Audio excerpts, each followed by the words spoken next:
Hello there, my name's Terry, and oops, straight away, that one flew out there. And what we got here, choose wisely. Right, okay, yeah, as it says, choose wisely. Right. Right, so it's always what you do with what you have that counts more than anything else, all right? I am feeling hesitation with this as well.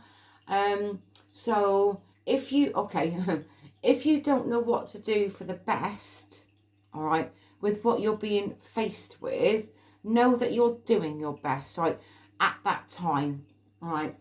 It doesn't matter what it is, you know, if it's something big, you know, then maybe there's things that you need to act quickly on, all right? But sometimes you have to, like, think on your feet, don't you? But then, like, sometimes if something literally just drops itself in front of you and you think, oh, what do I do with this? You're going to act quickly, aren't you? Because you are, all right? Or you're going to, like, take a step back and think, oh, God, you know, I can't, this is enough. Enough's enough, basically, all right? But that's all right. So what decisions have you got to make for yourself, right? Now, they are saying to me, yes, again, like choose wisely, but they're also showing me with this here is the 8 of Cups, right? And so you have got some decisions to make, all right? And it's like peeling back the layers, peeling back like the onion, isn't it? Really, like going back, all right? But this is all about like going back to basics, all right? This also comes from a place of even like when you were younger. A lot of stuff, as I said before, comes from when we were kids, when we were younger.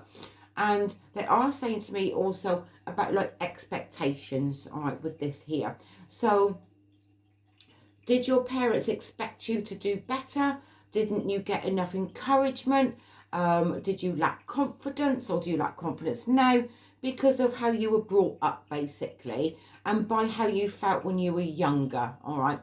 This is all about how you felt within a crowd of people, within a group situation as well, all right? Sometimes you feel as if like you want the ground to come and eat you all up and run and hide away, all right? It happens, doesn't it, sometimes, you know, because it just does. You know, oh God, you know, these things, everything happens, right?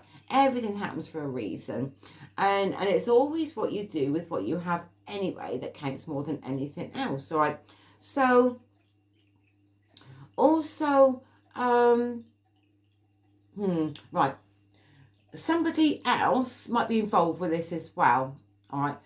Do you find that you're doing things because other people because you think that other people want you to do something in a certain way, right? Okay, so this runs quite deep on an emotional level. This also comes from a place of like when you were younger, maybe you learned how to be around certain people, right, by how you felt and what you were picking up on from their emotional state. And you've learned to kind of like tiptoe around certain people, and you've learned to keep away from certain people if you feel that they are being a bit abrupt, the way that they're coming across. Emotionally, you'll think, well, this isn't the right time, because if I approach this person now, I'm going to get told off. This is a kid thing. But this is a part of a pattern that you've actually picked up from when you were younger, all right?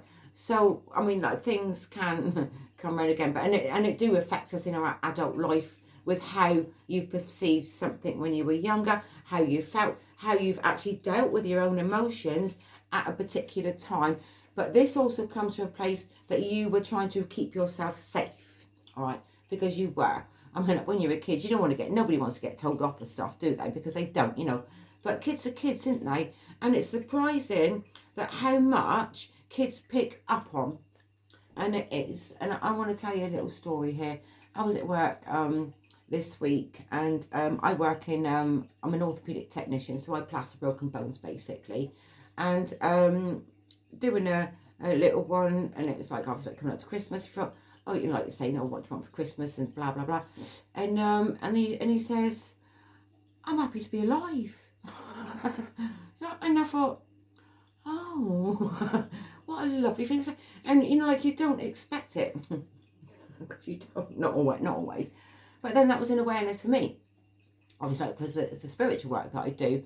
And his mum says, oh, like, I think he's like, I think he's an old soul. I mean, like, most done for me, because it's like two different things, you know, and I don't go about that, there, because it's not the right place. But to me, that became into my awareness that how much things are changing now for the generational thing, all right? Because like things aren't like what they used to be like years ago when we were growing up, all right? And like looking back, things have changed, and nowadays a lot more younger people are getting more interested in like the spiritual work, and they might not even understand or what's going on within their own self, but that's for them to figure out and to learn along their journey basically as well, right? But I have been shown this a lot lately, that a lot more people now are wanting to know more, they're asking questions more, but that's okay. I'm going to leave this here because that goes into something else as well. Anyway, choose wisely, whatever you're doing, but whatever you choose, it's always going to be right for you at that particular time. Anyway, I'm going to leave that there for whoever needs to see or hear the message, and whatever you're doing today, take care of yourself. Much love, Terri.